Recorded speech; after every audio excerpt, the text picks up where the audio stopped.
terkejut. Dia suka hon-hon macam tu bang. Hai, selamat petang. Sekarang aku berada di stabling yard. Stabling yard ni tempat nak simpan train lah. Train nak stable. Kalau dah habis servis ke, kita akan stable dekat sini. Tengok, tengah tu train saya akan ambil kejap lagi. Okey, nanti kita tengok. Nak turun tu kena hati-hati sebab kita kena jalan atas train ni tau. Saya punya train adalah T208. Terkejut. Dia suka hon-hon macam tu bang. Saya terkejut kan. Tak boleh buat macam tu tau tau. Macam ada train lalu. Okey. Kita kena memanjat. Nampak? Ini driver dia. Driver T206. Nak bagi kata-kata? Jadi cleaner je. Okay. Driver dia. Okay, nampak? Apa campur? Dia cleaner. Okay, di train saya. Kita masuk.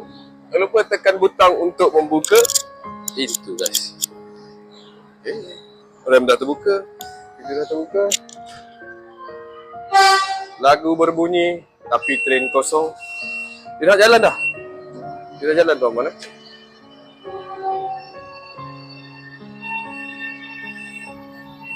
Okay, train pun dah jalan. Dia akan menuju ke KL Central. Berapi-api.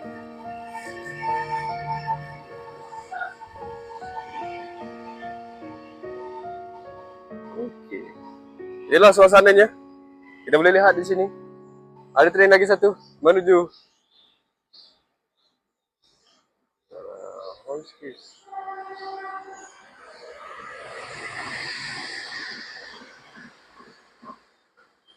tadi korang tengok stabling yard kan? Okey, stabling yard. Di sebelah saya ni adalah T104 yang mana train Siemens daripada Jerman. Okey. Stabling yard sudah. Untuk konten seterusnya, boleh like, komen, and share untuk dapatkan konten-konten yang best selepas ini. Okay, bye-bye guys. Jumpa lagi in the next video.